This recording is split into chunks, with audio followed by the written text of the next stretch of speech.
everyone, Mike from Magnuson. Welcome back to part 3 of our Z06 install with the TVS2650. Well, we've got the unit put together. We've spent some time on the dyno. We've been driving it for a couple days, getting our feel for the car and make sure we're happy with how it operates. And it's time to look at some data. So let's jump right into it. I might as well start right off from the top here. We'll look at some horsepower numbers to begin with. So I've plotted all three on here. I've got basically all these are from a completely stock vehicle. There are some minor changes on the way through. We'll discuss them as we go. But for the most part, they're all on pump gas. They're all stock fuel systems, stock exhaust, catalyst, the whole works. They're completely, essentially, stock vehicle, except for the supercharger, or in some cases, the air cleaner and the throttle body on the larger units. So the base system we had here was the TVS2650R. On the stock vehicle, it made about 11 PSI. With 91 octane, it made about 545 rear wheel horsepower. So good, solid, strong running stock vehicle. By adding the TVS2300, we bumped that power level up to 626 horsepower. Finally, with TVS2650, we've managed to get up around 728 horsepower. Now, granted, you can see from the plot that is running up to about 7,000 RPM. The blower did not stop pulling as we went through the run, so it only made sense to go there. A little bit of common sense kind of brought me to the limit at 7,000. This is a completely stock vehicle. I didn't want to run it past about $7,000. So we capped it there. It kept climbing, but nonetheless, even if we look at the point where we're at 6,500 RPM, we'll still see that it makes we're about 70 to 80 horsepower up over the 2,300 that was previously on this vehicle. So why is this? Why are we seeing these changes? So let's look and see the comparison here to see how we balance these different iterations out with different superchargers. So first we'll look at here is the manifold pressure. And from the manifold pressure, we can see that we tried to maintain the same manifold pressure, I should say. So the goal was to find a balance the whole way through and provide kind of a head-to-head comparison here between the 2300 and 2650. They definitely have a different shape.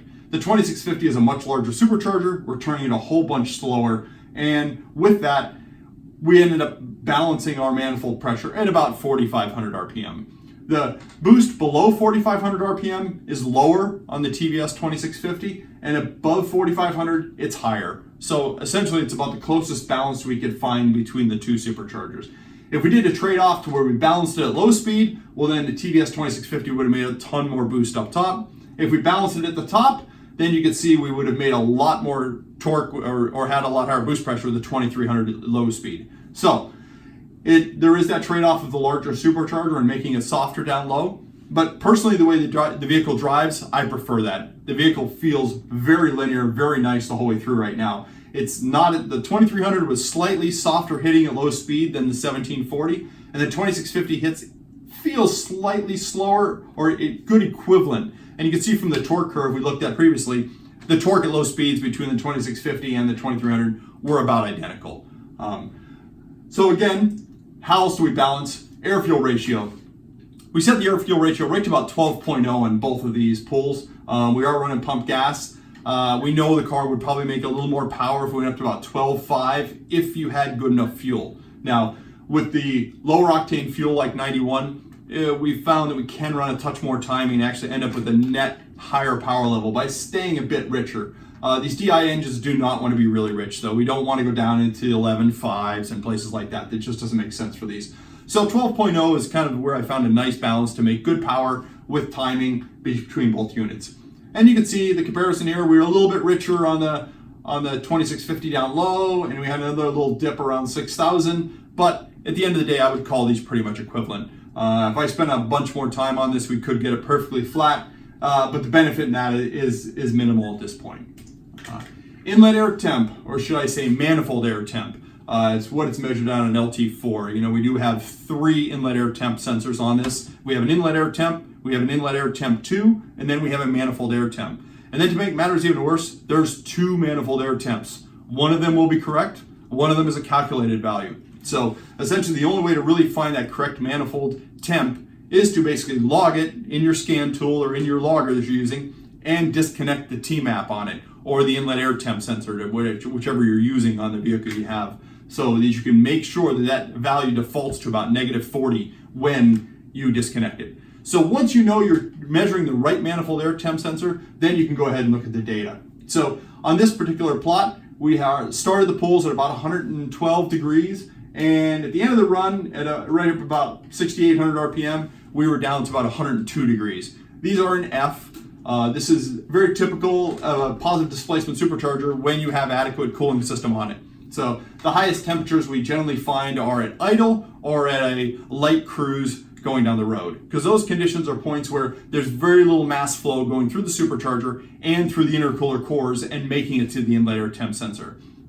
Even though your water stays very cold in these systems and the intercoolers are very large, when you go wide open, you have the mass flow, then the air gets cooled, it comes by the inlet air temp sensor, and we measure the actual temperature entering the cylinder head itself. So the green line shows us our ambient temperature, where it's about a 77 degree day when we were running this on the dyno, and again, really good intercooler performance. So what does that intercooler performance lead to? Well, between the higher efficiency of the supercharger and the higher efficiency of the intercoolers, effectiveness I should say of the intercoolers, we're able to run significantly more ignition timing. And at the end of the day, with similar boost levels, that's where your power comes from. So we can see the 2300 was knock limited, and both these runs are pretty much at the knock limit. So that's how we're setting timing. We're not pulling a number out saying, oh, I'm only putting 12 in it when I should have put 15. This is about the limit that the car will handle on the way through the run. So we'll run it until we find knock. We'll come back a half degree or so, repeat the run, make sure that we don't have any significant knock, and then we're able to call that the knock limit point. We are measuring knock multiple ways with the knock sensors, with audible measurements, and with human ears.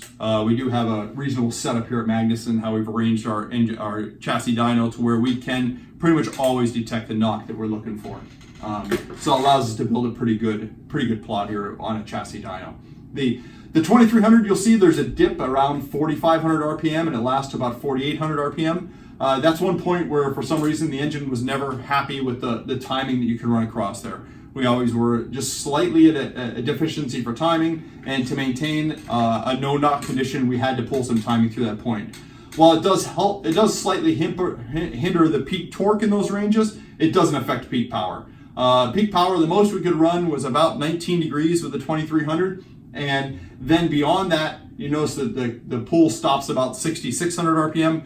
That's about when the power died off and quit running. We had run the system up to 7,000 also, but it wouldn't make power past that. So in the interest of showing the peak timing, we've pretty much just clipped that off. The 2650 on the other hand runs about 2 to 4 degrees more timing everywhere. Through that plateau area from about 4,000 to 5,500, we did have to hold timing pretty straight and steady through there. We couldn't continue to add timing, but we didn't have to remove any timing, which was definitely a benefit from a peak torque standpoint. And then above that, once the volumetric efficiency of the engine starts to fall off, we can continue to add timing along with the increase in boost. So up here at the 7,000 RPM, we had not hit peak power yet, but we did hit the maximum timing we could run, and with the fuel levels we have. Above 7,000 RPM, the car did run out of fuel. I mean, you could see the high pressure pump would lose pressure and we would fall off there. So that pretty much ended our fun at about 7,000. Not to mention it's a completely stock engine. I don't need to run it any higher than that. End of the day, then finally what we did, that's how we got the power numbers that we did from a standpoint on 91 octane. And then since this already had a water meth system on it, it had about 1,600 cc's of a 50-50 water meth mix. We basically just turned the system back on, bumped the pulley down from a 90 millimeter down to an 85 millimeter pulley, which brought our peak boost up to about 18 psi. And we did a quick run on it. Don't pay attention to the torque numbers down low here. I didn't spend any time to try to find timing or tune anything in those areas. I merely looked at the point from 6,200 to 6,800 or 7,000, added some timing there, and set the air fuel reasonably correct in that area. And the car quickly laid down about 818 rear wheel horsepower. So another step of about another 90 horse with adding the water meth. So the biggest limitation on these vehicles is pretty much fuel. If you have 93 octane, you're gonna make more power than you are with 91. And then throw E85 in it and you could just probably run this thing to the limit. The TVS2650 has a capability in this configuration of what we feel of about 1,200 wheel horsepower is what you could run this unit up to if you had the correct amount of fueling, a built engine, everything you need to handle those power levels. I mean, upgraded exhaust, pretty much everything at that point, camshaft heads, the whole mess, maybe even some additional displacement. But the unit does have the capability of that built into it. So while we're up here at 800 wheel horse, it's still barely scratching the surface of what you're capable of.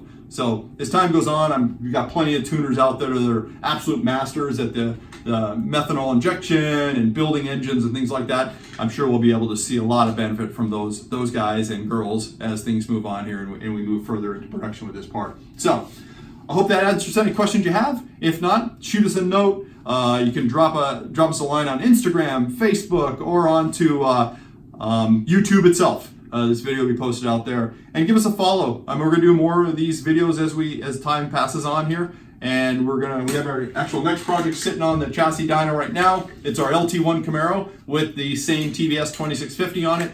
We'll be dynoing and starting to dial that in this afternoon, and we'll get your results on that one too. So stay tuned. Click that follow button. We look forward to seeing you again. Thanks.